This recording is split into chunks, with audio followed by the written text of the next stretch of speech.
අපිට ඒකට මේ උවමනා වෙනවා මේ වගේ පාට කූරක්. ඒ වගේම මේ වගේ සහිත පිහියක් වතුර ටිකක් ඕනේ වෙනවා.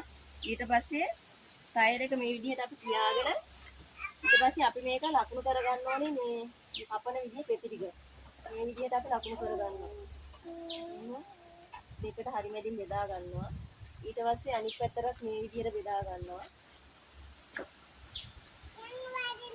ඊට පස්සේ මේ ලකුණු කරපු ඉරි දෙකට මැදින් මේ විදිහට තව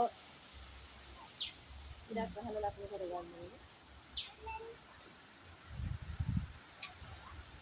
ඊට පස්සේ මේකේ අපි පෙති ටික දැන් හදා ගන්න ඕනේ. ඊට පස්සේ අපි අර ගහපු ඉරි දෙක තියෙනවනේ. ඒ ඉරි දෙක මැදින් හරි මැදින් මේ විදිහට පාට කුර තියාගෙන මේ විදිහට මෙන්න මේ විදිහට ලකුණු කරගන්න ඕනේ. මේ විදිහට.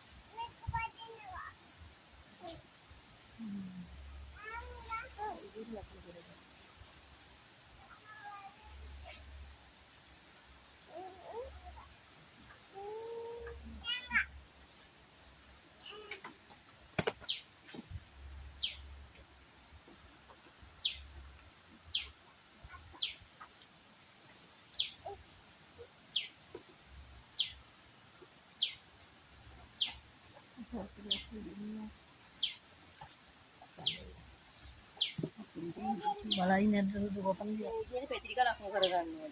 දැක්කද ලකුණු කරගත්ත විදිය? මතකයිද? ඊට පස්සේ ඒ විදිහට ලකුණු කරගෙන ඊට පස්සේ දැන් මේක කපන්න අපිට මේ ටිකක් අමාරුයි අර පිහිය රත් කරනකොට දැන් අර අතුලනකොට පිහිය රත් වෙනකොට කැපෙන්නේ නැහැ. ඒකින්ද අපි වතුර චුට්ටක් මේ විදිහට දාව ගන්න ඕනේ. මේ විදිහට වතුර ගින්නක් දාගෙන ඊට විදිහට පොඩ්ඩක් ගින්නක් දාලා හොදගෙන ඊට පස්සේ මේ අපි ලකුණු කරමු. ඉතින් කියනවනේ. ඉතින් ඔන්න මේ විදිහට ටිකක් ඉඳ ගන්න ඕනේ.